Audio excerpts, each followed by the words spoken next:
Hi everyone, today we're going to talk about liturgical languages. The concept of liturgical languages refers to languages used in religious contexts for rituals, prayers, or sacred text. These languages aren't always the ones believers actually speak in daily life. They often carry spiritual prestige or a special religious authority. They're often seen as more pure or sacred than the vernacular languages. They're associated with divine revelation, foundational texts, or ancestral traditions. They tend to evolve very little, or not at all.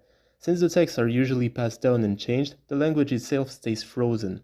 That helps preserve continuity through the centuries, but it can create a gap between the liturgical language and everyday speech. Liturgical languages often reinforce the idea of an unchanging religious tradition. They also symbolize the unity of faith across all believers.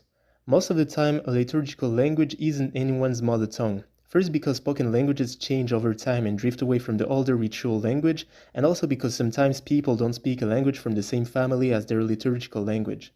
Now let's talk about three liturgical languages from the three main Abrahamic religions. Let's start with Latin. Latin, even though it has lost a lot of its importance, is still the main liturgical language of the Catholic Church. It was originally the spoken language of the Roman Empire. In early Christianity, most Christian communities used Koine Greek, which was also the language of the Gospels. Starting in the 3rd century, Latin gradually replaced Greek in the western parts of the empire's liturgy to better connect with the local population. In the eastern part of the empire, Koine Greek remained dominant, and it's still used today in the Greek Orthodox Church and some Eastern Catholic churches. Latin became the language of rituals like Mass, baptism, marriage, and prayers. It also became the language of official, legal, and liturgical texts.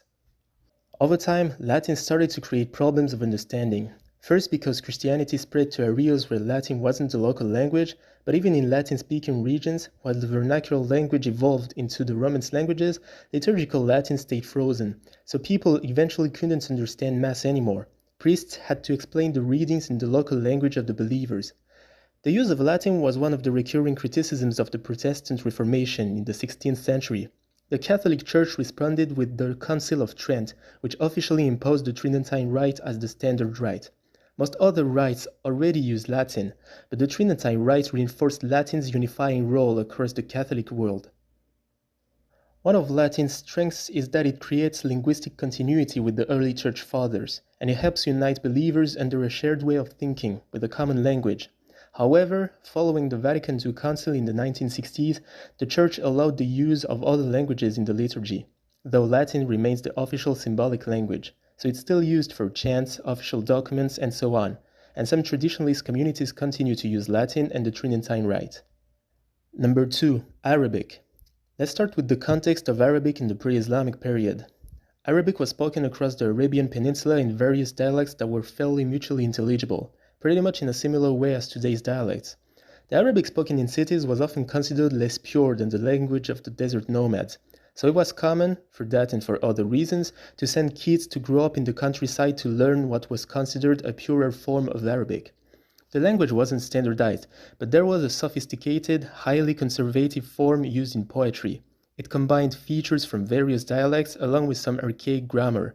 The Quran was later revealed in an even more elevated form of this language.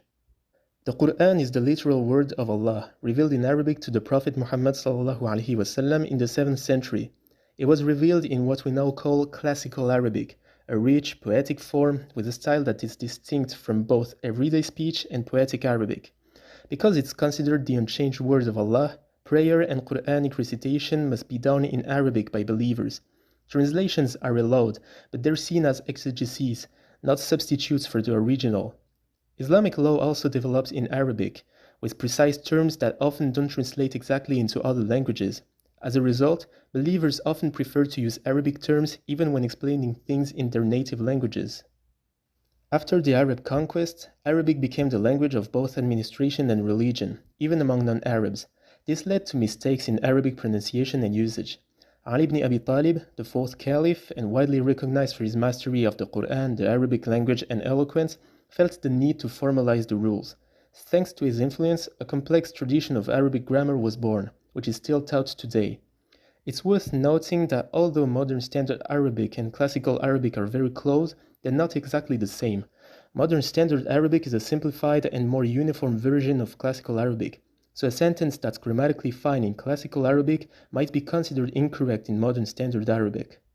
The use of Arabic for religious matters also helps unify Muslims with a common language, since most Muslims don't speak Arabic as their native tongue. So for example, a Mexican Muslim listening to a sermon in Japan with a bit of religious and linguistic education could at least understand the topic. Classical Arabic has influenced hundreds of languages around the Islamic world and beyond: Turkish, Tajik, Urdu, Malay, Serbian, Spanish, etc. They all contain a lot of Arabic vocabulary. Number 3. Hebrew. Hebrew is one of the oldest liturgical languages still in use today. It's referred to as Lashon HaKodesh, the Holy Tongue. It's the language in which the Torah was written, as well as most of the Tanakh, that is the Hebrew Bible.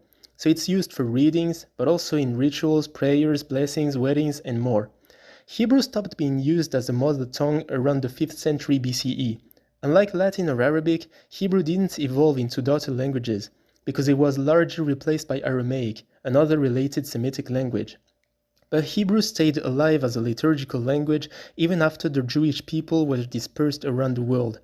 After that dispersion, Jewish communities generally spoke the local language, often influenced by Hebrew and Aramaic. But Hebrew remained the religious and ethnic bond that connected Jews across the world. However, having different native languages led to different pronunciations of Hebrew.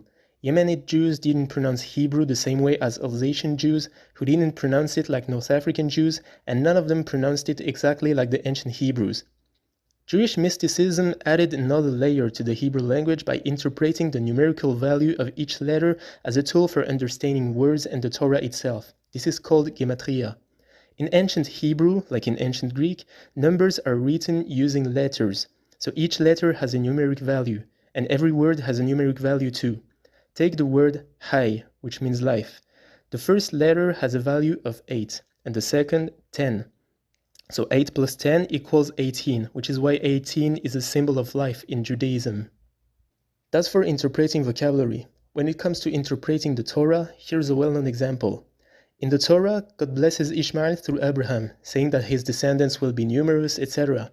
In Hebrew, the expression used to indicate how numerous is bim'od me'od. If you add up the value of the letters of bim'od me'od, you get 2 plus 40 plus 1 plus 4 plus 40 plus 1 plus 4 equals 92. And if you do the same for the name Muhammad in Hebrew, you get 40 plus 8 plus 40 plus 4, which is also 92. So many Jewish scholars interpret this as a hidden sign that the blessing of Ishmael was fulfilled through his descendant Muhammad sallallahu alaihi wasallam, and thus through the rise of Islam. These examples show that liturgical languages are more than just tools for communication. They carry identity, collective memory, and a sense of transcendence. Preserving them, even at the cost of immediate understanding, is a way of connecting the present with the sacred. They embody a timelessness in a world that's constantly changing. They reflect a deep loyalty to origin, to the invisible, and to a tradition that goes beyond cultural and linguistic borders. Thanks for watching this video. I hope you enjoyed it. If you did, drop a like, subscribe, and leave a comment to support the channel. See ya!